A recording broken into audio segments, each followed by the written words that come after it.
Today we'll be talking about estimating, which is one of the most important systems in any business. Your estimating process might be the difference between losing a lead or gaining a long-term customers. Most home services are too slow at getting back to customers. They don't follow up well, they send vague quotes, and they wonder why their closing rate is so low.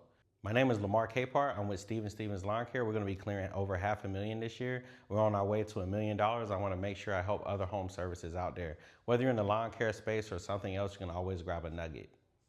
I'll be breaking down how we went from a slow manual process where we'll forget to follow up on estimates or not have a really clean way to estimate to now where we have standardized pricing, an automated workflow that works every time. When we first started, we were like a lot of other home service businesses. We were inconsistent. We were a little slow. We were manually typing out those estimates and those quotes. We had no rhyme or reason or how we was pricing. So as mentioned, some of the drawbacks or the pain points of being slow, inconsistent, not following up consistently, and guessing at pricing. It's never a good way to do your estimating process. So one of the first things we did was make sure we redid our website and create a very standard process of how we intake customers. So whether they go to the website and fill out a form where you got your name, email, phone number, address, and what service you like, or they call in, whether a human or an AI intakes them, they know to get the same amount of information, and that information is pushed over or entered into our CRM. You want to make sure you have a CRM. We use Service Autopilot right now, but there's a lot of different ones for different home services out there, but just a software of some kind, and you have that information stored. Once they get that form submitted and pushed over, it auto sends them an email, letting them know that we got their request and we'll be getting back to them soon.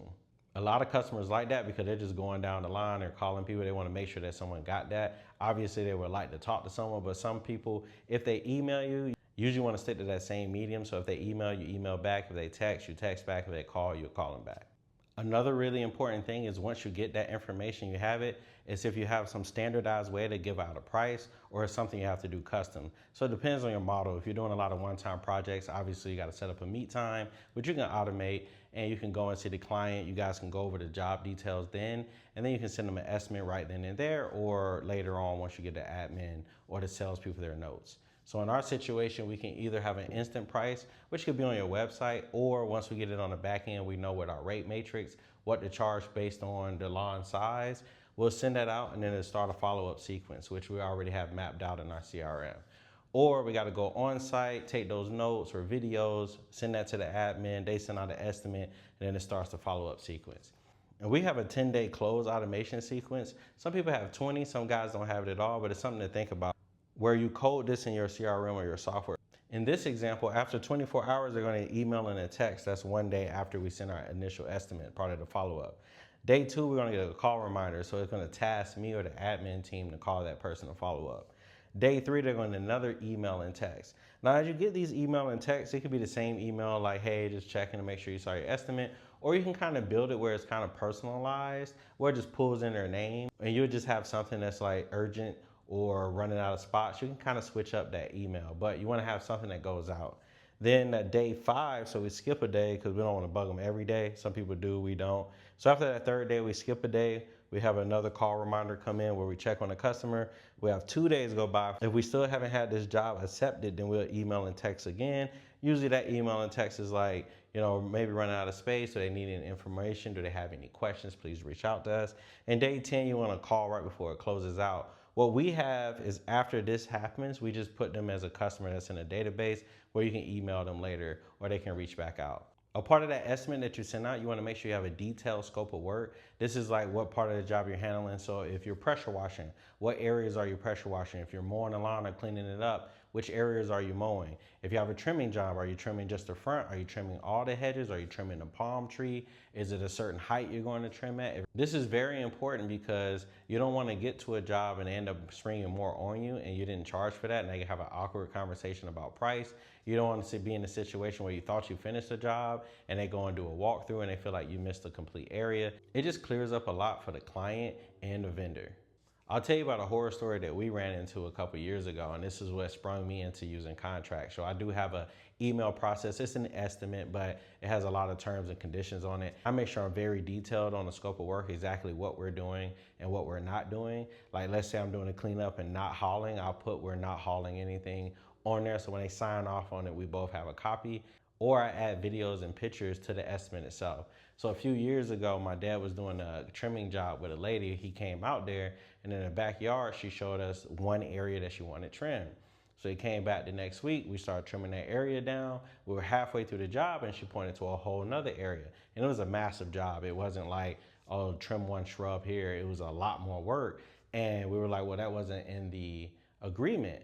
And she said, well, if you guys don't do that, then I'm not going to pay at all. But we didn't have it detailed in the scope. It wasn't worth a 1-star review. My dad just packed up and left because we're not going to do free work. We had already done some work already. So to avoid things like that, and we've had other stories as well, but that's why terms and conditions are very important. And a lot of small businesses don't think about it. You could just say pressure washing. You're just going to pressure wash the sidewalk, but now they want the house pressure wash or the fence pressure wash. Now you got a dispute with a customer. They're going to get online and spread all kind of lies about it. You don't want to be in that position. So let's clearly define what we are and what we're not going to be doing. So you can do that with terms of service. You can do that with video and pics of the area that you'll be servicing. You can have this in a form, an email, or a text, just something documented saying what we're going to do and have them agree to it, sign off on it.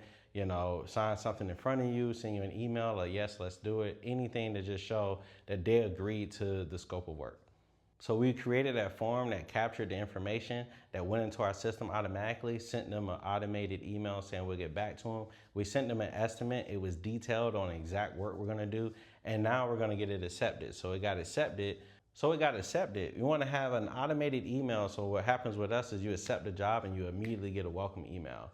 And 15 minutes after that, we send them like a referral list, which is a lot of local vendors that we work with, just to give some added value. Maybe we do lawn care, so maybe they're interested in pressure washing, tree services, pest control, anything like that. We have a list that goes out after that. And then maybe you want to have an upsell opportunity. So let's say someone signs up for mulch, but I want to see if they're interested in maintenance. So I might have another email to come out an hour later. So it's already automated as soon as they accept the job. So it's very important. And on that welcome email, you can have a welcome video. Some people do a 30-second, like, welcome to the team. This is who we are.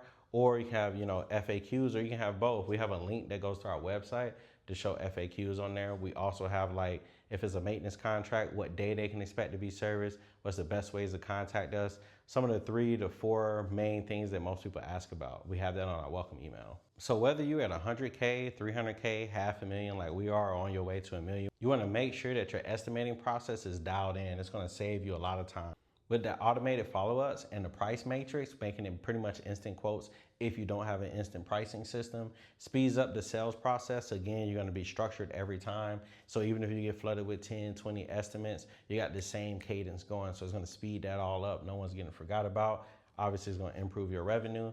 You improve the close rate, so you get a lot more of these jobs closed because some people just forget, they get busy. So with those automated, and it's happened with us, so once those emails or texts go out, they're like, oh yeah, or they give us a call, make a minor tweak, and they go ahead and accept the job. It makes you look 10 times more professional as well. So what I'll do is show a few examples of how our system is set up on the back end so you can get a real live tactical example of how we do it. So I wanted to show the back end of what I was talking about. So on our website, we have this form submission.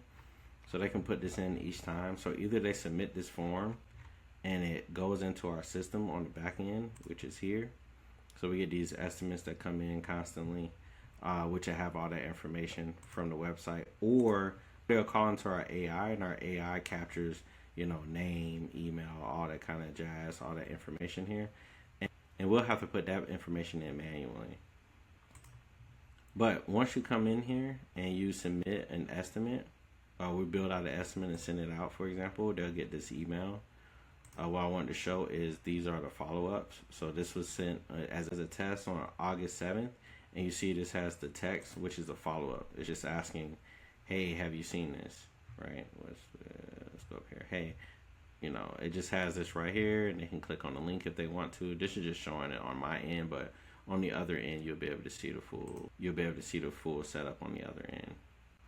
It also sends an email. So when I click in here, it kind of shows you that email, similar follow-up. It's automated. Then it'll have a day. So that's what's missing in between here is when I would call. And then this is just a test that keeps showing. So when it's like about to expire, they'll get this, your estimate is expiring soon, which I'm not sure if this one has yet. Which it has a little bit more on it, which is like our schedule's starting to fill up, right? So it's a call to action, scarcity, things like that. As mentioned, we have a rate matrix. So we'll come in here and we're about to set up this estimate that we're going to send out, right? We'll pull in, say, add an item or whatever that we got to add here. And then, you will see this number change depending on the size. So if I do that, it's going to change the number. If I do this, it's going to change the number. So we just find this out on the back end, but it's just to show how our system is set up to pull this data in automatically. So it speeds it up. And if you ever want to write a detail here, you write this on here.